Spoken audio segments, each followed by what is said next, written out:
kembali lagi dengan saya Nur Aziza. Kali ini saya akan membahas materi tentang pentingnya bimbingan konseling di sekolah dasar. Bimbingan adalah suatu proses pemberian bantuan kepada seseorang atau sekelompok siswa secara sistematis oleh seorang guru yang ahli dalam bidang bimbingan agar sekelompok siswa dapat mengambil keputusan terhadap masalah yang dihadapinya, serta dapat mengembangkan kemampuan yang dimilikinya sehingga menjadi individu yang mandiri. Konseling merupakan suatu layanan yang diberikan klien yang dilakukan dengan tatap muka atau empat mata antara konselor dengan klien, dan konselor melakukannya sesuai dengan prinsip-prinsip yang ada dalam konseling agar dapat membantu menyelesaikan masalah-masalah yang dihadapi klien.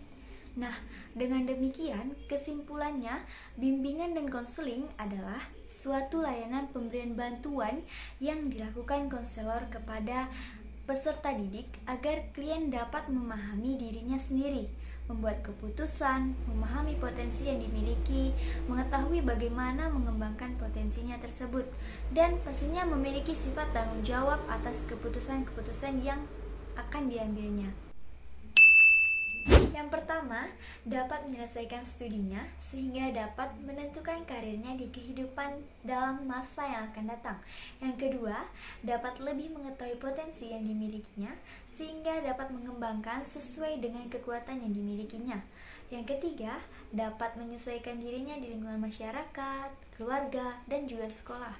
Yang keempat, dapat menentukan sendiri cara menyelesaikan masalah yang akan dihadapinya. Oke teman-teman, jadi pentingnya bimbingan dan konseling dalam pendidikan sekolah dasar, yaitu bimbingan dan konseling merupakan suatu layanan pemberian bantuan yang dilakukan konselor kepada seorang peserta didik agar klien dapat memahami dirinya sendiri, membuat keputusan, memahami potensi dirinya yang dimilikinya, mengetahui bagaimana mengembangkan potensinya tersebut. Bantuan semacam itu sangat tepat jika diberikan di sekolah dasar, supaya setiap siswa lebih berkembang ke arah yang semaksimal mungkin.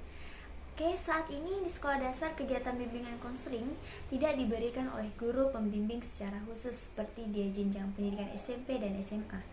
Nah, kita sebagai guru kelas harus menjalankan tugasnya secara menyeluruh, baik tugas menyampaikan semua materi pelajaran terkecuali agama dan penjaskes, dan memberikan layanan bimbingan konseling kepada semua siswa tanpa terkecuali.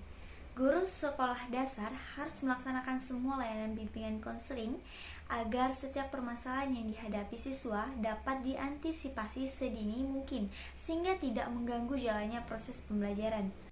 Dengan demikian, siswa dapat mencapai prestasi belajar secara optimal tanpa mengalami hambatan dan permasalahan pembelajaran yang cukup berarti. Namun, realita yang terjadi di lapangan menunjukkan bahwa peran guru kelas dalam pelaksanaan bimbingan konseling belum dapat dilakukan secara optimal. Mengapa demikian? Mengingat tugas dan tanggung jawab guru kelas yang penuh dengan beban seperti mengajar dan mengevaluasi siswa, sehingga tugas memberikan layanan bimbingan konseling kurang membawa dampak positif bagi peningkatan prestasi belajar siswa sekolah dasar. Inilah yang membuat betapa pentingnya bimbingan dan konseling untuk siswa sekolah dasar. Adanya guru bimbingan sangat diperlukan dalam pendidikan sekolah dasar untuk membantu siswa dalam menyelesaikan masalah dan mengembangkan potensinya. Guru bimbingan dan konseling juga akan membantu guru kelas dalam memberikan bimbingan dan pelayanan bagi siswa sekolah dasar agar layanan bimbingan dan konseling lebih maksimal lagi. Yang pertama, fungsi pemahaman, yaitu fungsi bimbingan dan konseling membantu peserta didik agar dapat memahami dirinya sendiri dan mengetahui potensi yang dimilikinya.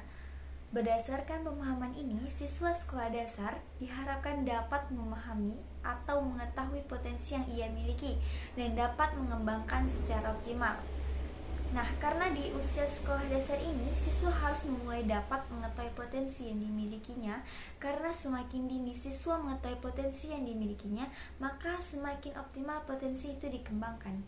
Yang kedua, Fungsi penyaluran, yaitu fungsi bimbingan dan konseling dalam hal membantu siswa untuk memilih jurusan sekolah, jenis sekolah, dan lapangan pekerja sesuai dengan minat, bakat, dan ciri-ciri kepribadian lainnya.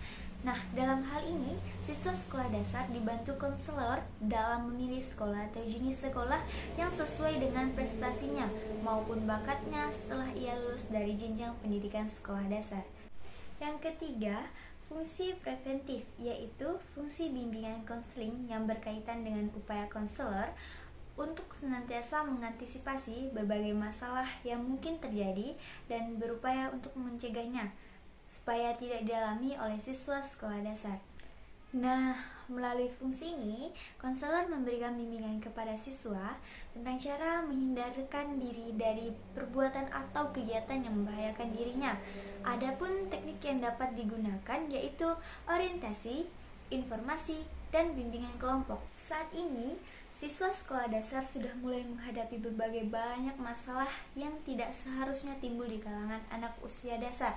Misalnya, merokok. Dan yang kedua, minuman keras. Dan yang terakhir,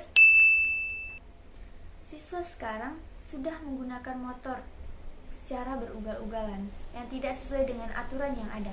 Oleh karena itu, konselor harus memberikan bimbingan dan pemahaman kepada siswa sekolah dasar bahwa perbuatan itu adalah suatu tindakan yang menyimpang dari norma-norma yang berlaku.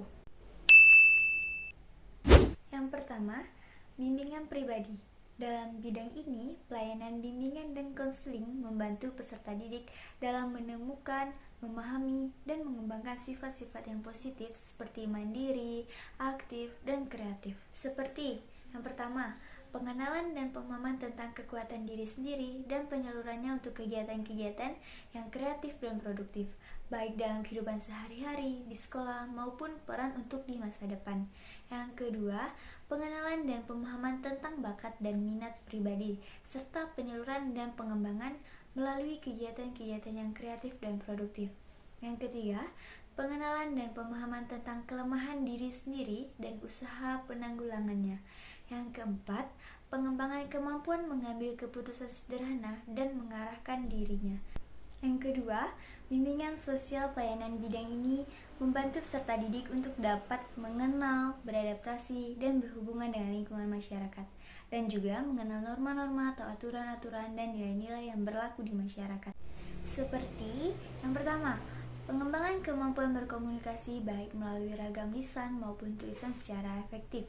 Yang kedua, pengembangan hubungan yang dinamis dan harmonis serta produktif dengan teman sebaya. Yang ketiga, pengenalan dan pemahaman peraturan dan tuntunan sekolah, rumah, dan lingkungan serta kesadaran untuk melaksanakannya. Pada poin 3, yaitu bimbingan belajar. Pelayanan bimbingan dan konseling ini membantu siswa sekolah dasar menumbuhkan perilaku kebiasaan belajar yang baik untuk dapat menguasai pengetahuan dan keterampilan dan menyiapkan untuk melanjutkan pendidikan pada tingkat yang lebih tinggi. Seperti yang pertama, pengembangan sikap dan kebiasaan belajar untuk mencari informasi dan berbagai sumber-sumber belajar, bersikap terhadap guru dan narasumber lainnya, mengikuti pelajaran sehari-hari, mengerjakan tugas, mengembangkan keterampilan belajar, dan menjalani program penilaian. Yang kedua, pengembangan disiplin belajar dan berlatih baik secara mandiri maupun kelompok dan juga baik di rumah maupun di sekolah. Yang ketiga, pemantapan dan pengembangan penguasaan materi pelajaran di sekolah dasar. Yang keempat, bimbingan karir pelayanan. Bimbingan ini membantu siswa sekolah dasar mengenal dunia kerja dan mulai mengarahkan diri untuk masa depan dengan karir. Untuk di sekolah dasar, pelayanan bimbingan karir ini membantu siswa agar dapat menentukan kemana selanjutnya setelah lulus. Seperti yang pertama, pengenalan awal secara sederhana terhadap dunia kerja dan juga tentang pendidikan selanjutnya setelah lulus. Yang kedua, informasi sederhana terhadap pendidikan yang lebih tinggi, khususnya dalam kaitan dengan karir yang hendak dikembangkan. Nah, oke teman-teman. Jadi, pentingnya BK di sekolah dasar yaitu sebagai yang pertama, stabilitas perkembangan fisik motorik peserta didik. BK menjaga stabilitas serta keseimbangan perkembangan fisik motorik peserta didik agar mereka dapat tumbuh kembang sesuai dengan tugas perkembangannya secara normal dan seimbang. Dengan demikian, BK pada aspek fisik motorik harus dapat menekan pada keseimbangan antara perkembangan motorik kasar dan motorik halus. Yang kedua, stabilitas perkembangan kognitif peserta didik. Pada peran BK dalam perkembangan kognitif adalah memandu perkembangan kognitif peserta didik agar tidak terjebak pada pola pikir mistik dan irasional. Maka dari itu, perkembangan kognitif peserta didik masih sangat sensitif, sehingga mudah meyakini segala hal tanpa melalui pemahaman yang benar. Sehingga peranan BK sekaligus sebagai konselor memadu perkembangan kognitif peserta didik tahap demi tahap sehingga mampu berpikir secara logis atau rasional. Yang ketiga, sebagai stabilitas perkembangan sosial emosional. Pada perkembangan ini terdiri dari dua kata, yakni perkembangan sosial dan perkembangan emosional. Perkembangan sosial berkaitan dengan peningkatan dalam hal interaksi peserta didik dengan orang lain, mulai dari orang tua, saudara, teman bermain, hingga masyarakat luas. Peran BK dalam perkembangan sosial emosional ini adalah mengantisipasi perilaku sosial peserta didik sejak dini dan memberikan terapi psikis agar peserta didik yang mengalami masalah dapat mengendalikan emosinya. Pada nausia sekolah dasar sangat memerlukan perhatian khusus agar siswa dapat mencapai prestasi belajar dan segenap potensi yang dimiliki siswa dapat berkembang secara optimal tanpa mengalami hambatan dan permasalahan yang cukup sangat berarti. Saran guru sekolah dasar harus melaksanakan semua layanan bimbingan konseling agar setiap permasalahan yang dihadapi siswa dapat diantisipasi sehingga tidak mengganggu jalannya proses pembelajaran.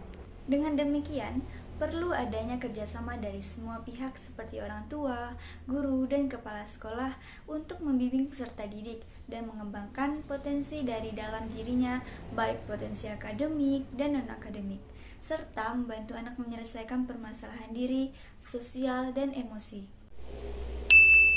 Bimbingan konseling merupakan unsur yang sangat penting dan harus tersedia dalam sebuah lembaga pendidikan, khususnya sekolah. Bimbingan konseling juga memiliki posisi penting dalam sebuah lembaga pendidikan, yaitu untuk menentukan maju atau mundurnya mutu pendidikan. Dengan bantuan bimbingan dan konseling, maka pendidikan yang tercipta tidak akan menciptakan individu yang hanya berorientasi akademik tinggi. Namun, lebih dari itu, pendidikan yang tercipta melalui bantuan bimbingan dan konseling juga akan menciptakan individu yang berorientasi akademik tinggi, berkepribadian baik, serta memiliki hubungan sosial yang baik pula. Pada pendidikan di sekolah, sekurang-kurangnya meliputi proses pelayanan, pengembangan pribadi, dan kesejahteraan peserta didik. Terhadap pula pelayanan bimbingan dan konseling. Dalam melaksanakan layanan bimbingan dan konseling di sekolah, terdapat beberapa dampak bagi para siswa, diantaranya dampak positif. Dampak positif dari layanan bimbingan dan konseling di sekolah adalah terpecahkan masalah-masalah belajar siswa, tercapainya tugas-tugas siswa, menurunkan tingkat depresi siswa, serta membantu untuk memahami dan menerima diri sendiri. Pada dampak negatifnya, yaitu layanan bimbingan dan konseling di sekolah ialah memerlukan waktu yang cukup banyak dalam pelaksanaan, apalagi jika memakai jam belajar yang sangat efektif. Sedangkan dampak pelaksanaan layanan bimbingan dan konseling di sekolah bagi para guru diantaranya adalah dampak positif. Dampak positif dari layanan bimbingan dan konseling di sekolah bagi seorang guru adalah dapat mengenal dan memahami setiap siswa baik secara individu maupun kelompok. Dan pada dampak negatifnya, yaitu layanan bimbingan dan konseling di sekolah bagi seorang guru ialah pelaksanaan program bimbingan dan konselingnya. Oke teman-teman, cukup sekian materi yang dapat saya sampaikan. Assalamualaikum warahmatullahi wabarakatuh.